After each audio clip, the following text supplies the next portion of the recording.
Hello, all the brainy students out there. This is Neha Devnani here, and we are going to start a new topic today named share dividend. So let's start this topic.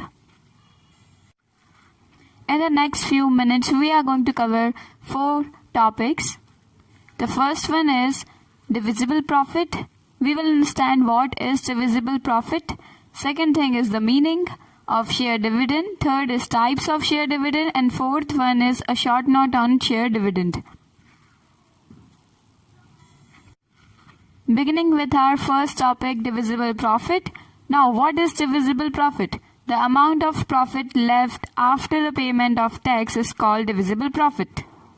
Company के profit में से taxable amount को deduct करने के बाद जो amount बचती है उसे कहा जाता है डिविजिबल प्रॉफिट. डिविजिबल प्रॉफिट कहने के पीछे ये रीजन है क्योंकि ये जो लास्ट अमाउंट बचता है उसी अमाउंट को शेयर होल्डर्स में डिवाइड किया जाता है. So it is known as divisible profit. ऐसा प्रॉफिट जो कंपनी के शेयर होल्डर्स को डिवाइड किया जाए, उनमें बांटा जाए.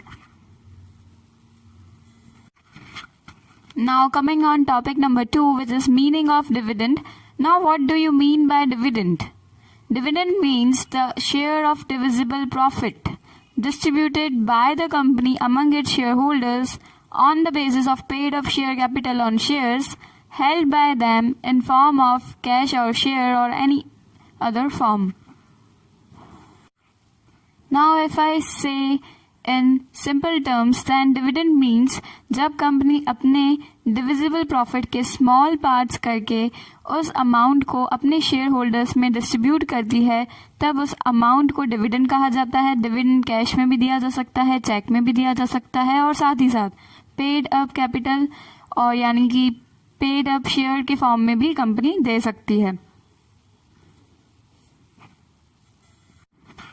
पर शेयर के ऊपर डिविडेंड का अमाउंट फिक्स होता है. सो जिसके पास जितने शेयर्स होंगे उतना डिविडेंड उसे मिलेगा. उस हिसाब से अगर ज़्यादा शेयर्स होंगे तो multiply by that dividend amount, उतना अमाउंट उसे टोटल मिलेगा. ये ज़रूरी नहीं है कि कंपनी ने अगर एक बार डिविडेंड का परसेंटेज डिसाइड कर दिया तो वो उसे हमेशा वही रखेगी. ऐसा ज़रूरी नहीं होता है. कंपनी की मर्जी होती है, वो कभी भी परसेंटेज चेंज कर सकती है अपने हिसाब से. Till now we have completed 2 topics. The first one was divisible profit and the second one was the meaning of dividend. If you are learning something valuable from my video, then do like my video right now, and if you don't have subscribed my channel, then please subscribe it today. That was a gentle reminder for all of you to subscribe my channel. And now we are going to continue our video. The third topic is types of dividend. Now we are going to understand the types of dividend. So there are 2 types of dividend, which is interim dividend, and the second one is final or say annual dividend. Interim dividend means which is payable in 6 months. And the final dividend or say annual dividend means which is payable at the end of the year. Now I have a very important point for all of you, which I have converted into a question answer. So let's read out this first. Is it legally necessary for a company to declare and pay equity dividend every year? ऐसा ज़रूरी है कि company equity dividend हर साल पे करे?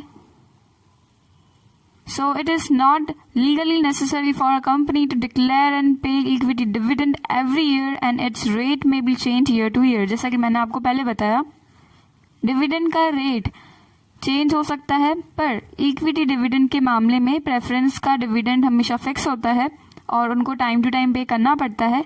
पर equity share holders के मामले में उनका परसेंटेज फिक्स नहीं होता है. अचानक से बढ़ भी सकता है, कम भी हो सकता है, और नॉमिनल भी रह सकता है.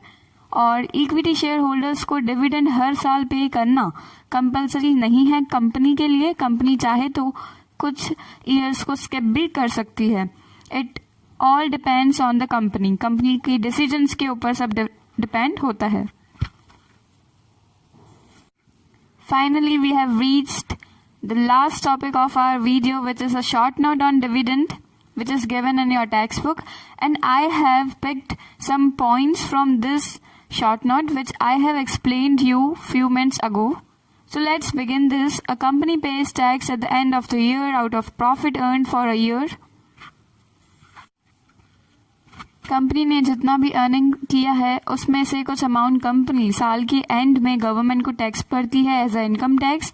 Second point, the amount of profit left after the payment of tax is called divisible profit.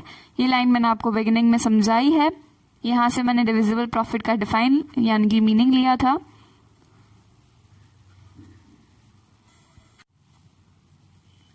Company के प्रॉफिट में से जितना भी टैक्सेबल अमाउंट डिडक्ट करने के बाद जो अमाउंट बचता है उसे डिविजिबल प्रॉफिट कहा जाता है. Third point, a certain amount of divisible profits is retained as a reserve by the company. Company के पास टैक्स पे करने के बाद जितना अमाउंट बचता है कंपनी उस सारे अमाउंट को डिस्ट्रीब्यूट नहीं करती है, उसमें से कुछ percentage as a reserve company अपने पास संभाल कर रखती है. इन केस कोई भी इमरजेंसी आ जाए तो कंपनी के पास फंड्स होना जरूरी है.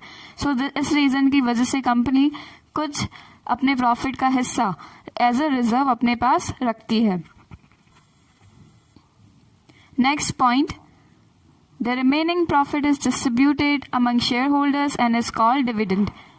रिजर्व रखने के बाद अब जो अमाउंट बचा है प्रॉफिट का वो कंपनी अपने शेयर होल्डर्स में एज अ डिविडेंड डिस्ट्रीब्यूट कर देती है.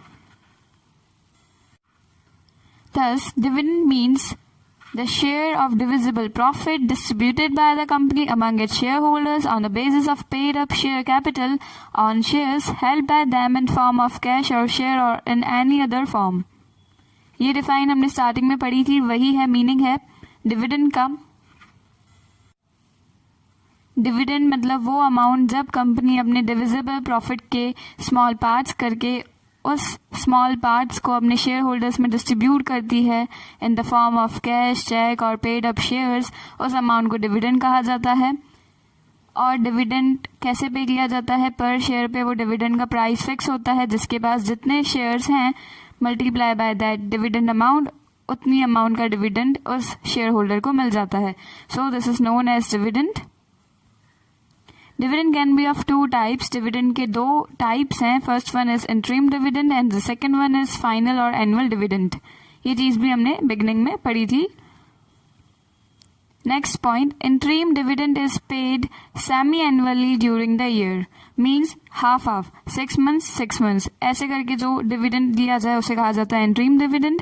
एंड नेक्स्ट पॉइंट, फाइनल और annual dividend is paid at the end of the year out of profit for the year. Final या फिर एनुअल डिविडेंड वो साल के एंड में पे किया जाता है शेयर होल्डर्स को. Dividend is paid to equity share holders as well as to preference share holders. Dividend preference share holders को भी पे किया जाता है और साथ ही साथ इक्विटी शेयर होल्डर्स को भी पे किया जाता है.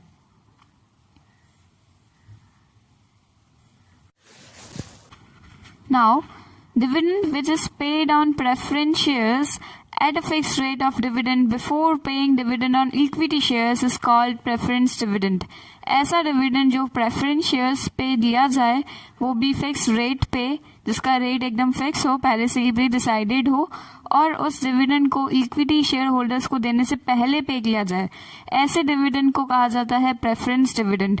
प्रेफरेंस डिविडेंड मीन्स जो प्रेफरेंस शेयर्स पे दिया जाए जिसका रेट फिक्स हो और उसे सबसे पहले पे किया जाए, इक्विटी से पहले पे किया जाए, उसे कहा जाता है preference dividend. As per provisions of the Companies Act, preference shareholders have prior rights over equity shareholders in terms of receiving dividend. Companies Act के provisions means उसके rules के हिसाब से प्रेफरेंस शेयर होल्डर्स को सबसे पहला अधिकार है डिविडेंड रिसीव करने का, वो भी इक्विटी शेयर होल्डर्स से पहले. इक्विटी शेयर होल्डर्स को पहले पेमेंट नहीं की जाएगी, पहले प्रेफरेंस शेयर होल्डर्स को डिविडेंड पे किया जाएगा, उसके बाद इक्विटी शेयर होल्डर्स का टर्न आएगा. ये एक रूल है जो कंपनीज एक्ट में दिया गया है. इसे फॉलो करना हर कंपनी के लिए कंपलसरी, बहुत ज्यादा ही कंपलसरी है. Therefore, preference dividend is paid first and then Board of Directors means BOD recommends how much of the remaining divisible profit can be distributed as equity dividend.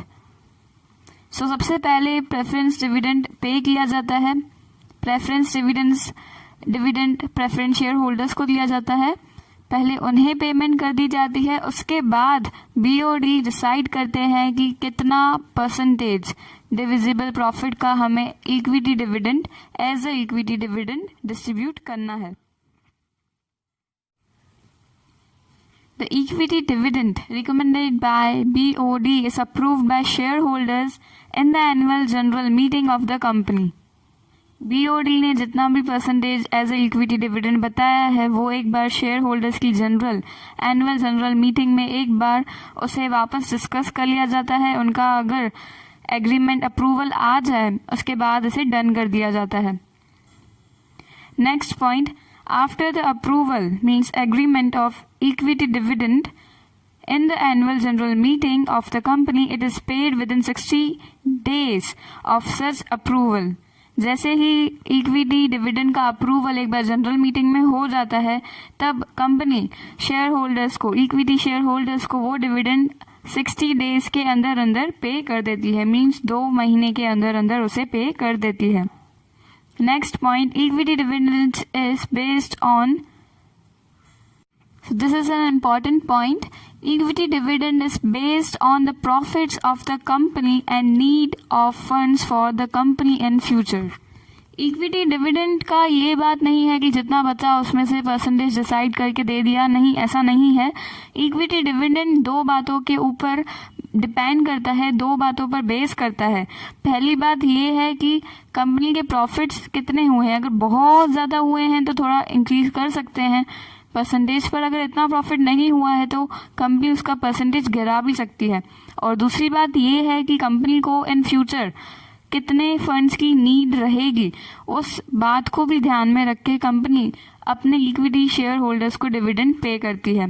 इन 2 बातों को बहुत ज़्यादा ही ध्यान में रखकर फिर अमाउंट डिसाइड किया जाता है इक्विटी डिविडेंड का, ऐसे ही पे नहीं कर दिया जाता. Next point, the BOD means Board of Directors decides the rate of equity dividend by taking into consideration the need of funds for the company. जैसा मैंने अभी बताया, BOD अपने रेट ऑफ इक्विटी डिविडेंड ऐसे डिसाइड नहीं करती है. वो पहले देखती है कि कितने फंड्स की नीड है कंपनी को, या आगे कुछ उनका फ्यूचर प्लान है, वो कुछ नया इन्वेस्टमेंट कर रहे हैं, उन्हें ज़्यादा फंड्स की रिक्वायरमेंट्स है, या फिर मार्केट स्ट्रेटेजीज चेंज हो रही है, गवर्नमेंट के रूल्स चेंज हो रहे हैं, उन्हें फंड्स की ज़्यादा नीड है, तो वो इतना ज़्यादा डिविडेंड नहीं देंगे, डिविडेंड का अमाउंट कम कर देंगे. Thus, it is not legally necessary for a company to declare and pay equity dividend equity dividend every year, and its rate may be changed year to year. सो ऐसा company के लिए legally necessary नहीं है कि वो अपना dividend हर साल declare करे, और कंपनी के ऊपर होता है कि वो किसी ईयर को स्किप भी कर सकती है और अपने रेट को गिरा भी सकती है, बढ़ा भी सकती है. सो वेरिएशंस वो कर सकती है. गवर्नमेंट इसमें कुछ रेस्ट्रिक्शन नहीं लगा सकती. ये पॉइंट भी हमने आगे पढ़ी है, और ये पॉइंट क्वेश्चन आंसर्स में आ सकती है, एज अ ट्रू फॉल्स भी आ सकती है. So we are done with 4 different topics today, and this is for today's video. I hope you have understood this well. If you liked my video, do give me a thumbs up and also subscribe my channel. Thank you so much for your support. Have a great day.